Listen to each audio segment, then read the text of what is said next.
events at the Langata complex there, the Ulinzi Sports Complex in Langata.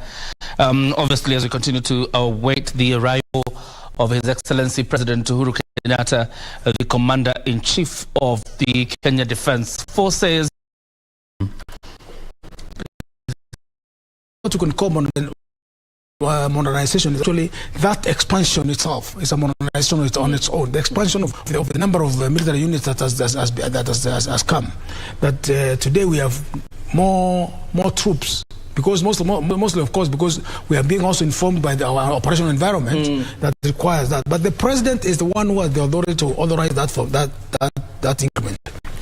Then we look at the modernization of the Kenya Navy, for example, the creation of the Kenya shipyard facility. Yeah. That alone has the capacity and to actually equip us with our own ships. Something that's not happening anywhere else in South Africa. So this is that kind of modernization has really helped the KDF. Take, for example, the takeover of manufacturing institution like the Kenya Meat Commission. We took over that facility and modernized it with minimal expenditure. Again, using what if we may quote you could use your quote from General Kebochi, the speed with which we can do things is astonishing. Why? Because of the discipline that obtains in the KDF. The KDF has a discipline either that is difficult to match. When a job is given out, it is conducted like a precise military operation. Things are done in a certain way that will always produce results. So the takeover of these institutions and the proposed establishment of a construction company can prove a game changer in service delivery to the people of this country. Not only the KDF, the people of this country, because if you look at what has been happening around, and may refer to what Major said, there's been a lot of construction of especially roads and other infrastructure. In that construction of that infrastructure, we have tended to depend heavily on external service providers, whereas the same capacity is inherent within the KDF, and whatever little is lacking can quickly be acquired through focused training. So to modernize infrastructure and all that is one thing, but there's something else you may not notice: the modernization of thinking and knowledge in the KDF. The knowledge improvement in the KDF is enormous. When I joined the KDF, all you require is over Form 4 Division 1 or Division 2. And you would join as a cadet officer.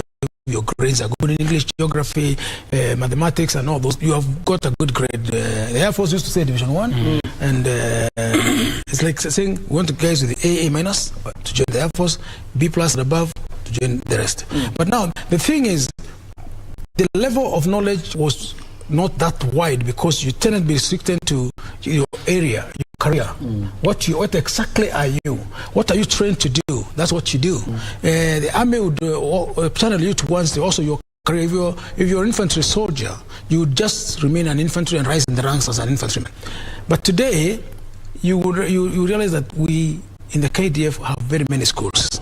The school environment has really improved. The Kenya Defence Forces, the KDF Act allows for establishment of those schools. And schools have been established. One of them is School of Music at Langata. Yeah. That School of Music. The one inaugurated by the President. Exactly. That's a modernization of its on its own. Then the transformation of the higher institution of learning into the National Defence University, which was also given a charter by the President. So we have all those institutions that now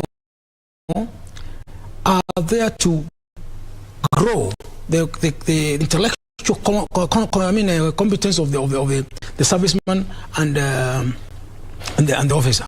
You'll be surprised that today, whereas initially the soldiers were not highly educated, soldiers, and I'm not talking about commissioned officers. I'm talking about non-commissioned officers.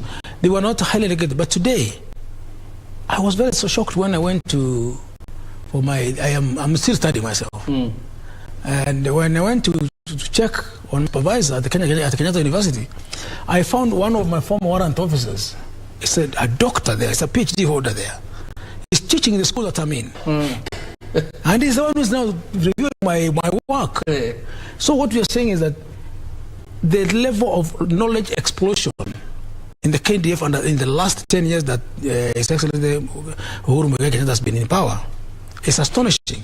People no longer go to cadet school and come out with just a certificate. Okay. They come out with bachelor's degrees. All right. So the modernization has been across board. Let's just listen into this choir a bit, and of course when we come back, talk about the military's involvement in the running of public institutions. And you alluded to that already.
kwa makofi.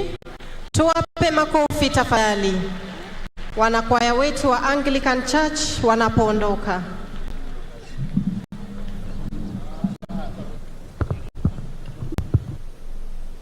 Your attention please. Your attention please. Take your seats. Our guest of honor is about to arrive. I kindly urge you not to make any movements. I am assuming by now you have visited the washrooms, RSMs, GSMs, and the sergeant majors who have come with the personnel. Ensure there is no movement. I can see at terrace number 5. Terrace number 5, there is a lot of movement at the entrance valley. Now, announcement for the officers. All officers, kindly, may I have your attention? Those officers who have been invited for the subsequent function at DHQ officers' mess. The Ulinzi Sports Complex in Langata, the live pictures you're seeing from there. And obviously, this is a military event. It's a military institution. And therefore, that means also if you're going to make way here, and I think it is not available to the members of the public, if you're going to be there, you obviously are going to follow military protocols. And that is just what the MC is emphasizing there. And of course, we are being told any moment from now, the chief guest, President Uhuru Kenyatta, the Commander-in-Chief of the Kenya Defense Forces, will be making his way there. Probably before we do, Major, because I had promised we would talk about the involvement, because President Uhuru Kenyatta has shown a lot of trust in the military, so much so that there are several public institutions today that are being run by the military, and probably even the results are so physical to see. I think that involvement is far researched from what he has seen the military can do in discipline, in performance, in production. And that's why I mentioned his involvement with the military. He has learned a lot about what goes on. Now, the involvement of military in some institutions in our country, to me, it doesn't come like a surprise. Because we have had some good facilities which for many years has been run down. I don't want to get into run down why or because of what. But what I would say is that the consequences of those institutions being run down, they have rendered this country in some areas almost to the knees. Meat used to employ a lot of people. It died ages ago. It was recently given to the military, and within a very short span of time, it is running and helping the society. The marine work at Kisumu died long ago. In fact, some of the ships were just like a scrapyard. The military was called, and within a short time, they're running. So I won't be surprised. Even Nairobi County. I was almost coming there, but I didn't want to dwell much into it because wonderful work has been done. And one individual has produced results which are tangible, visible, and long-lasting. Why not employ somebody who can produce, whether he is military or a civilian? But don't give somebody a job which is above him. So the military, wherever they have been involved in our country, they've given very tangible results. And I think the head of state has done good because some of these institutions were being cast to death.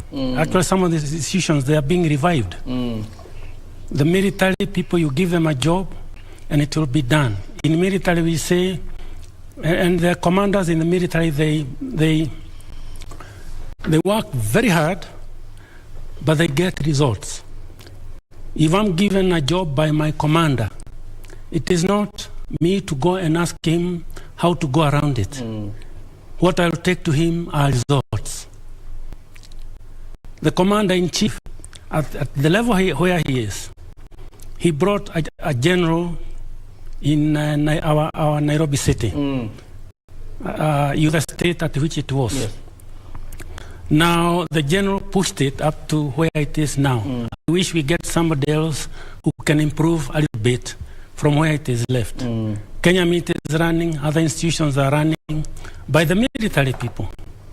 Those institutions were being run by civilians before. They failed. It is a high time maybe some of them learn from the military, or maybe get a short time attachment to the military institution to run exactly what goes, the discipline involved. And if you do things which are wrong, we shall not only take you to jail, we can court-martial you. So you can see the kind of discipline which is giving us those results. And the head of state, he knows. The general he will give the job will not go to ask him that I don't know how to go around it. Or for the funds which are being sunk into a hole which is not being filled.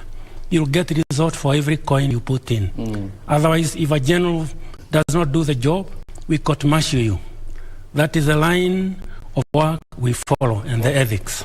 All right. Colonel, of course, President Uhuru Kenyatta has met a lot of criticism over the involvement of military in the running of affairs of public institutions. But those who support him ask, the Kenya Defence Forces is our resource as the people of the Republic of Kenya. So what wrong is there in engaging this resource to do the work of people of the Republic who actually fund this resource to run? Okay, I want to thank you again. And before coming to answer your question, I want to actually add on what Major said about involvement of the military in public affairs. There is a reason why the president, especially President Uhuru Muigai Kenyatta, has chosen to involve the military in running of public affairs. Not everywhere, but selected. The reason is that in the military, we have rigorous training in command and leadership. Management. Command, leadership and management is very rigorously trained in the KDF. From very low levels to very senior levels. Most of it, yes, is military oriented, but then there comes to a place where now the final training of every military officer, so to assume highest office, is at the National Defence College. At the National Defence College, the officer is trained to operate at the highest strategic level in this country. All generals have gone through that course. Almost all colonels. This course is attended by full colonels and above. Mostly full colonels and above. In Kenya, we have the National Defence College in Karen, which has trained a lot of officers, and they are trained to the highest level of leadership, management, and command, a strategic level. So, the president being private, being the commander-in-chief, and having gained the knowledge that the Major talked about from the KDF, is very much aware of the cadre and the kind of people that go through that college. This is not a military institution per se. This is an institution for the country that produces knowledgeable individuals. It picks people from defense, police, immigration, prisons, name it. All the government agencies that have a security orientation are brought in there. And the training takes 1 year, and by the time you leave, your mindset has been recalibrated and become a national and an international leader. So the president is aware of what he is doing when he brings on board these generals. Therefore, again, the law does not bar the president from picking any individual who is a Kenyan. Now I'm coming to you now. Who is a Kenyan to do a good job for Kenyans. If the president identifies somebody in the KDF who has the potential to run an institution, he is not stopped by the law from doing so. So those who criticize the president saying that he's using the military too much is because they do not have the knowledge, or maybe they're acting out of self-interest. Maybe they want to begin that job themselves, maybe. But honestly, the thing is, there's nothing to stop the president from picking competent Kenyans to run institutions for the best results. If that capacity lies in the KDF, the president, the commander-in-chief knows, because he's not part of the KDF, he knows who is best suited for what. And therefore, you pick Kiori and put him there because he knows that Kiori, one, is competent, two, is bound by a code of ethics, KDF code of ethics, and three, is disciplined, and also is also educated. So that general will be put there, and then you begin to see it, and people start asking why. It's because of there's a combination of this. There's good education, one. There is discipline, and there is the national pride that we as the KDF carry with us. You remember very well that the NMS has been spoken about. So we link up with our reporter there. But before we link up with them, can you tell me, is this event accessible to the public, or it's only military officials that are attending? I would not really know, but I know the public that will be there is the Minister of Defense, Minister of Foreign Affairs, and government officials who have been invited. Right. As you can see, that looks like Lieutenant General Sumbeyo there. Yeah. So like I told you, that's General Kihalango right there. So these generals have been invited, and the outside there have been invited. But I don't know about the public, because you talk about the public, then it would mean that you open the gates. Into a military facility. Interesting. And let's link up with Chumba. Of course, I've seen the former defense CS, that is Monica Juma, now I think in the Ministry of Energy. The previous minister, who was Rachel Omamo, now in Foreign Affairs, is also there. The current minister is Eugene Wamala. Is Chumba ready? We listening to Chumba. Ben Chumba is at Ulinzi complex. Chumba, the latest.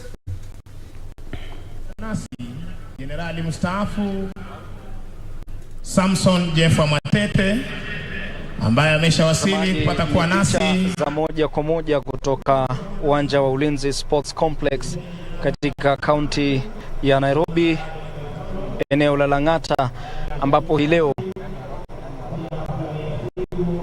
maafisa wa ulinzi KDF wanafanya hafla ya kuweza kumuaga rais anayeondoka mamlakani, Rais Uhuru Kenyatta, ambaye anastaafu baada ya kuwa amiri mkuu wa majeshi nchini kwa muda wa miaka miwili. Maandalizi tayari yamekamilika katika uwanja huu na viongozi mbalimbali tayari wamewasili katika uwanja huu wa Ulinzi Complex, akiwemo mwanasheria mkuu Paul Kiara ameweza kuwasili hapo asubuhi. Tumeweza pia kumuona mkuu wa majeshi ya ulinzi nchini Dr. Robert Kibochi, ambaye aliweza kufika pia asubuhi na mapema kidogo ili kuweza kuhudhuria hafla hii. Pale tunamuona mwanasheria mkuu Paul Kiara akiwa ameketi. Yeye ni miongoni mwa wageni waheshimiwa ambao watakuwa wanahudhuria hafla ya leo. Viongozi mbalimbali, ama taweza kusema kwamba wale maafisa wa ngazi mbalimbali ya KDF pia wameweza kuwasili katika eneo hili, na wanatarajia sasa tu wakati wowote kutoka sasa Rais Uhuru Kenyatta atakuwa na wasili, na huenda akafika pamoja na waziri wa usalama Fred Matiang'i, alafu pia waziri wa ulinzi Eugene Wamalwa pia atakuwa anatarajiwa kuweza kufika katika hafla hii. Ni hafla ambayo imeandaliwa na inawalete pamoja maafisa wa ulinzi kutoka vitengo mbalimbali, ambao lengo lao hapa ni kuweza kufanya sherehe, kuweza kumpa shukran Rais Uhuru Kenyatta baada ya kuwa amiri mkuu wa jeshi kwa takriban miaka 10. Wakati wowote sasa rais atakuwa na wasili katika uwanja huu. Tayari makundi mbalimbali ambayo yatakuwa yanaendeleza ile shughuli ya kuweza kuwatumbuiza wageni katika uwanja huu wamefanya maandalizi yao tayari, na wanasubiri tu sasa ratiba yenyewe ianze. Ile bendi ya KDF tunaona pale pia wanafanya maandalizi ya mwisho kuona kwamba vifaa vyao vya kutumbuiza wageni akiwemo Rais Uhuru Kenyatta ipo imara kabisa. Itakumbuka kwamba hii sio mara ya kwanza hafla kama hii kuandaliwa, kwa sababu mwaka 2013 aliyekuwa rais wa Kenya Mwai Kibaki aliweza kuandaliwa hafla kama hii. Ni hafla ambayo ilifanyika katika uwanja wa Moi Air Base huko Eastleigh, hatu katika kaunti ya Nairobi. Rais Uhuru Kenyatta atakuwa na kagua gwaride pia katika hii hafla ambayo inatarajiwa kuanza wakati wowote kutoka sasa. Ni hafla ambayo inatarajiwa huenda labda ikakamilika mwendo wa saa 9 jioni, ili kwamba maafisa wa ulinzi waweze kupata tu fursa ya kuweza kumwambia kwaheri amiri mkuu wa jeshi wao ambaye ni Rais Uhuru Kenyatta. Picha ya moja kwa moja kutoka lango la uwanja huu wa Ulinzi Complex, ambapo Rais Uhuru Kenyatta anatarajiwa kuwasili wakati wowote ili ratiba kamili iweze kuanza hapa. Ndo picha za moja kwa moja ile. Wakati wowote tu kutoka sasa Rais Uhuru Kenyatta atakuwa anaingia katika lango hilo. Ulinzi kali kabisa umewekwa nje ya lango hile, ambapo maafisa wa usalama wamezingira eneo hili kuhakikisha kwamba usalama ni wa kiwango cha juu na kwamba shughuli yoyote ambayo ilikuwa imeratibiwa inakamilika vizuri bila tashwishi yoyote. Pia tumeweza kuona kwamba maafisa wale wa vitengo mbalimbali wameweza kuwasili katika uwanja huu wa Ulinzi Complex. Pia tumeona maafisa wa afya ambao wako tu hapa kuhakikisha kwamba iwapo kuna jambo lolote la dharura linaweza kushughulikiwa moja kwa moja kutoka uwanja huu. Na katika hafla hii ya leo tutaweza kushuhudia maonyesho mbalimbali kutoka kwa maafisa wa ulinzi. Pia tutaweza kuona wakiweza kutumbuiza tu wageni hapa akiwemo Rais Uhuru Kenyatta kwa njia mbalimbali. Wakati ambapo tu Rais Uhuru Kenyatta atapofika katika uwanja huu, atawasili akiwa ameandamana na waziri wa ulinzi Eugene Wamalwa pamoja na amiri mkuu ama mkuu wa majeshi ambaye ni Dr. Robert Kiboshi. Ataweza pia kupewa fursa kuweza kuhutubia tu wale maafisa wa ulinzi, ambapo anatarajiwa tu kwamba anaweza kuainisha ama kutoa zile hatua ambazo maafisa wa ulinzi ama kitengo cha ulinzi kimeweza kupiga hatua katika miaka 10 ambayo yeye amekuwa amiri mkuu wa jeshi. Sherehe yenyewe itakamilika na Rais Uhuru Kenyatta akikagua gwaride ili kuashiria tu kukamilika kwa ile hafla. Kumbuka kwamba wakati ule pia tuliweza kushuhudia Rais mwenda zake Daniel Toroitich Arap Moi pia alipokuwa akistaafu mwaka 2002 aliweza kuandaa tu hafla kama hii. Ni hafla ambayo ilifanyika katika uwanja ama katika eneo la Lang'ata Barracks tu hapa. Unavyoona pale kwenye runinga ni bendi tu ya KDF hapa wakiwa wanafanya maandalizi, wanaonyesha weledi wao kabisa katika kile wanachofahamu zaidi mbele ya watu ambao wameketi katika maeneo mbalimbali. Maafisa wa ulinzi kutoka vitengo mbalimbali wameketi pale wakisubiri tu wakati wowote Rais Kenyatta anawasili. Na ndio hivyo sasa unaona wale bendi pamoja na maafisa wengine wa ulinzi wana mechi pale. Hii inaashiria kwamba wakati wote kutoka sasa huenda amiri mkuu wa jeshi nchini, Rais Uhuru Kenyatta atawasili wakati wowote kutoka sasa. Kumbuka kwamba katika masala tu ambayo labda Rais Uhuru Kenyatta anatarajiwa kuzungumzia katika hafla hii, anaweza labda kutaja ile kuboreshwa kwa mafunzo kwa maafisa wa ulinzi nchini, kwani chini ya miaka 10 ya utawala wake maafisa wa ulinzi wameweza kupata mafunzo ya kiwango cha juu kabisa. Mafunzo hayo yanahakikisha kwamba maafisa wa ulinzi nchini Kenya wanaweza kuendeleza shughuli yao ya kuweza kulinda taifa la Kenya kutokana na athari yoyote ile. Kwa hivyo basi, ile tu ni mojawapo ya masuala ambayo Rais Uhuru Kenyatta atakuwa anazungumzia katika hafla hii ya leo. Pia Rais Kenyatta atakuwa anazungumzia pia hatua ambayo uongozi wake umeweza kuwafikia katika kuwapa maafisa wa ulinzi silaha za kivita.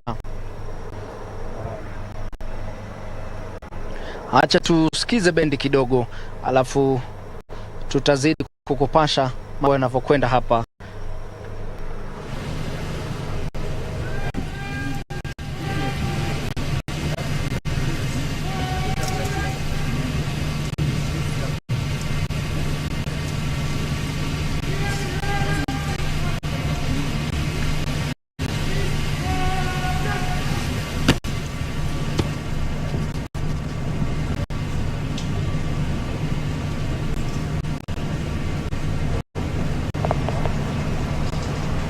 Kwa hivyo swala la kuwapa maafisa wa Kenya ama maafisa wa ulinzi wa Kenya silaha za kivita pia inakuwa ni mojawapo ya hatua ya kimsingi sana ambayo Rais Uhuru Kenyatta atakuwa anazungumzia, kwa sababu utakumbuka kwamba katika chini ya miaka 10 ambayo Rais Uhuru Kenyatta amekuwa amiri mkuu wa jeshi, tumeweza kushuhudia kwamba KDF wameweza kupewa silaha za kivita mbalimbali ili kuweza kuhakikisha kwamba wanajiainisha vizuri katika kulingana na ile viwango vya kimataifa ya maafisa wa ulinzi, kuhakikisha kwamba ndiyo taifa la Kenya linalinda ipasavyo.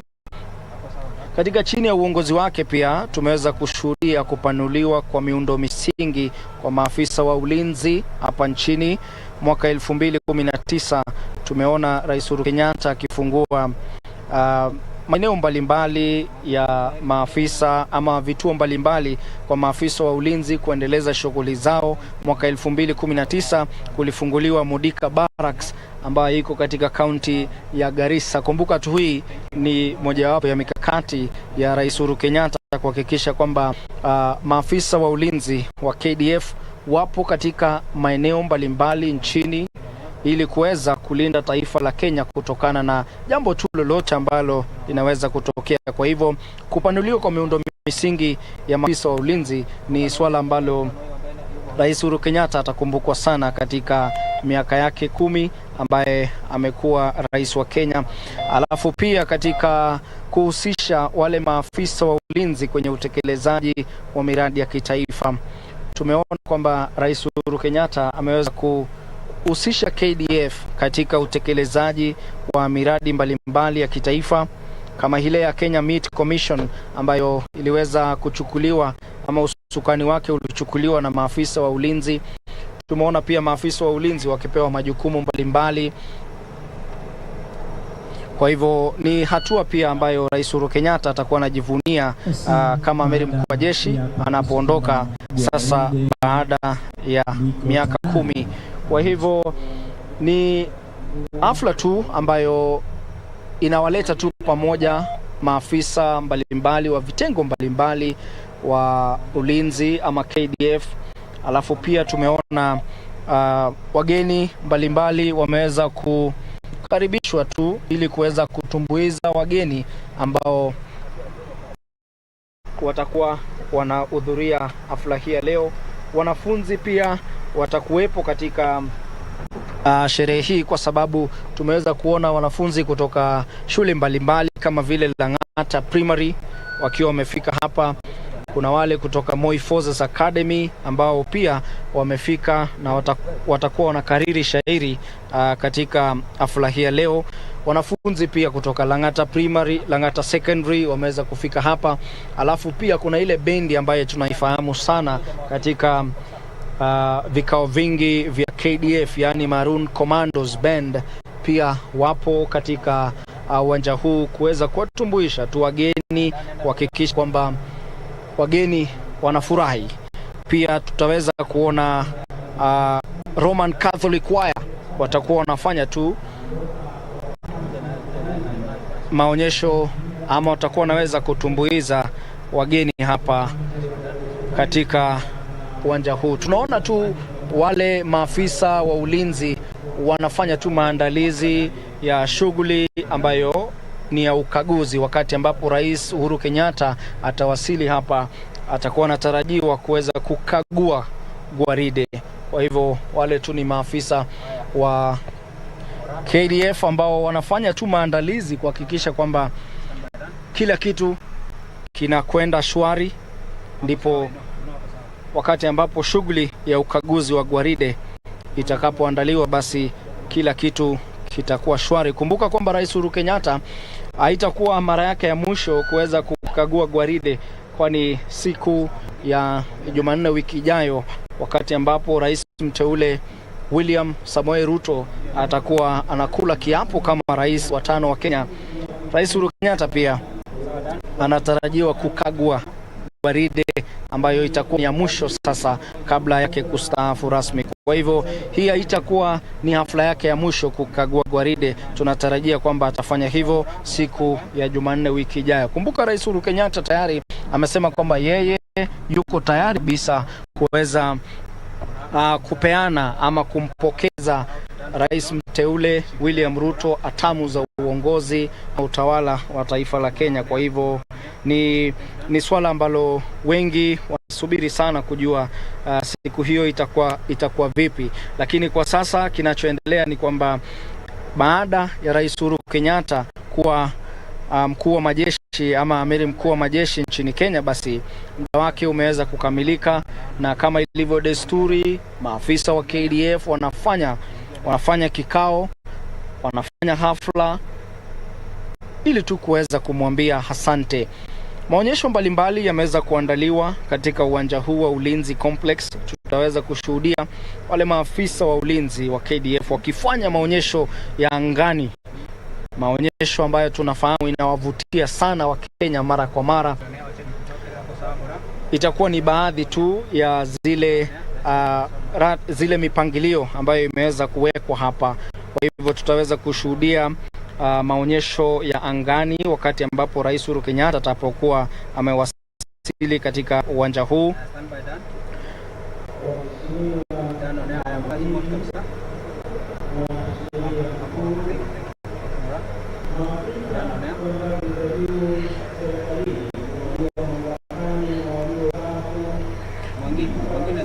Maafisa mbalimbali wa ngazi za juu za serikali wanazidi tu kuwasili hapa katika uwanja wa Ulinzi Complex ambayo ipo katika eneo la Lang'ata, kaunti ya Nairobi.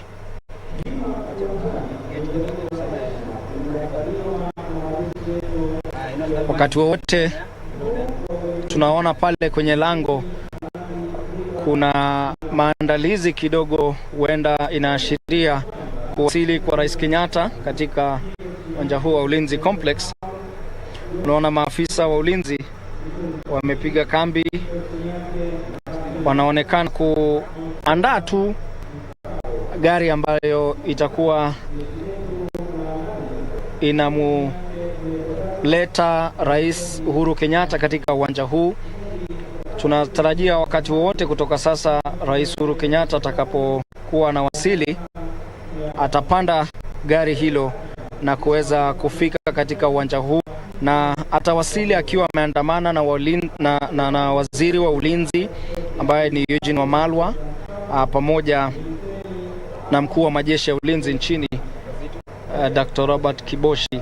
Kwa hivyo ni hafla ambayo imewaleta pamoja maafisa wa ngazi ya juu katika KDF wengine wao wakiwa ni maafisa ambao walihudumu hapo awali na wakaweza kustahafu, lakini wameweza kukaribishwa katika hafla hii, kwa sababu itakumbukwa kwamba licha yao kuweza kustaafu ama labda kuhudumu katika vitengo vingine vya serikali, wakati mmoja walihudumu kama maafisa wa juu wa ngazi ya KDF. Kwa hivyo basi pia tuapo tunawaona wakiwa miongoni tu mwa wale wageni ambao wamekaribishwa katika hafla hii. Ni hafla tu ambayo Rais Uhuru Kenyatta anatarajiwa tu kuelezea labda tu jinsi uongozi wake kama rais umeboresha masuala katika upande wa KDF. Tumeona pia mawaziri mbalimbali,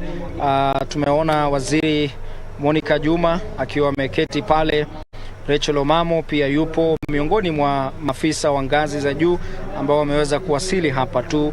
Mawaziri mbalimbali wanatarajiwa kuwasili hapa pia.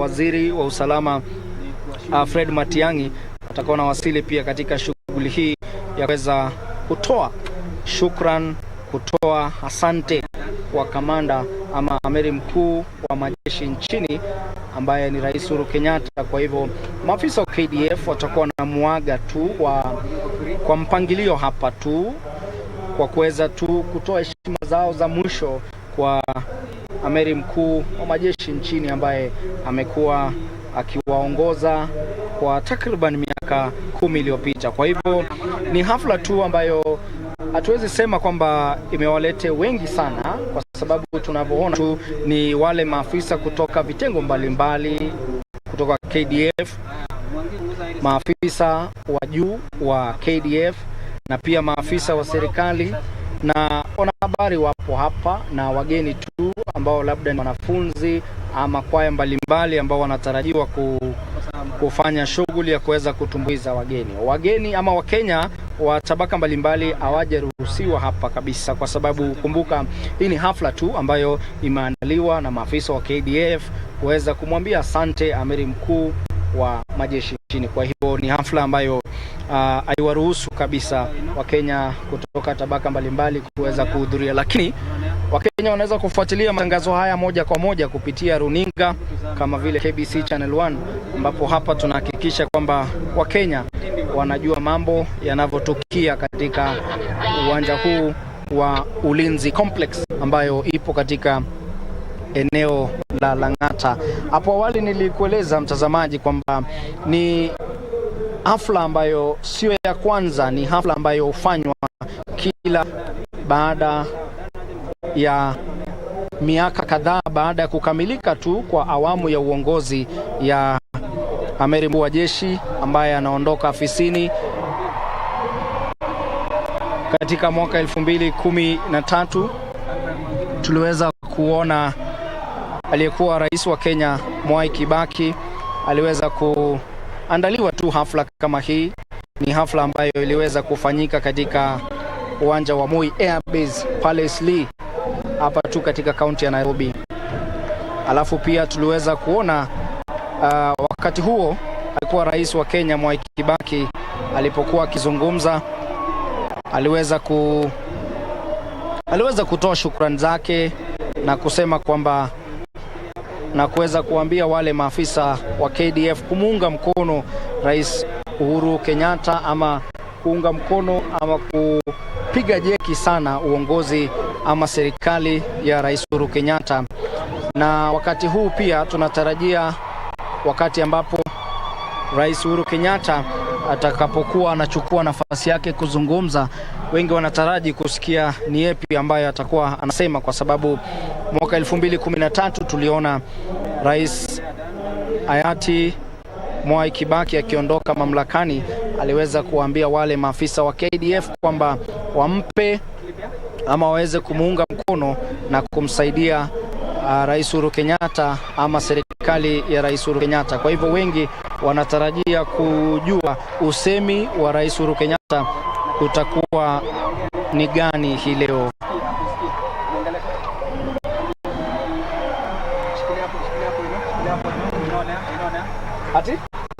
Asante.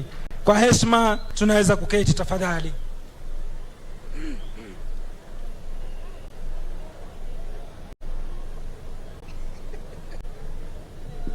Asanteni.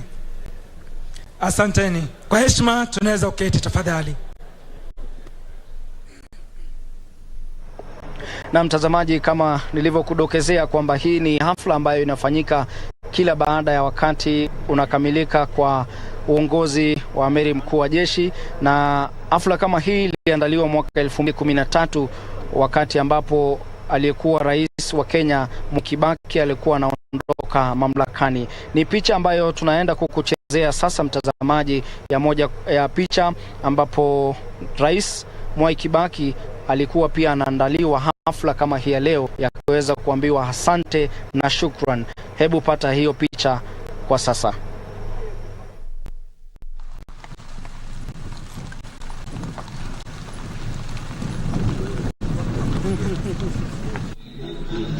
Karibu katika uwanja Sina Makosa Stadium.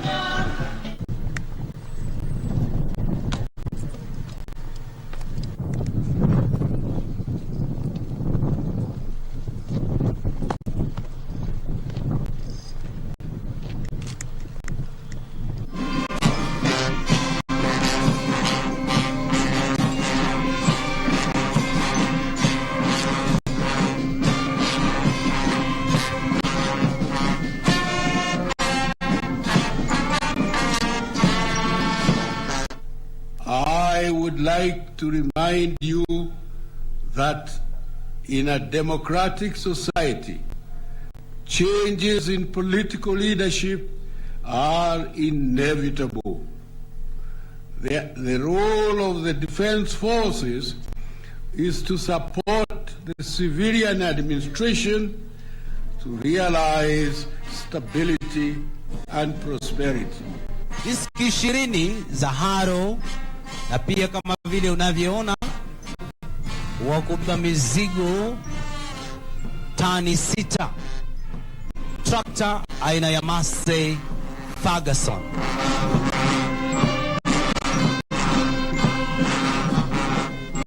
Mazo hizi zikiwa zinaonyesha kwamba ni zawadi, ni yule ama sare ambayo utakuwa inakukumbusha kwamba umekuwa amiri jeshi mkuu. Itakuwa ni zawadi ya ng'ombe 4 ambao kwa siku ya leo utatuia radhi kwa sababu hatungeweza kuwaleta hapa, lakini hivi sasa tumekuletea picha za ng'ombe hawa 4 ambao ni ng'ombe aina ya Friesian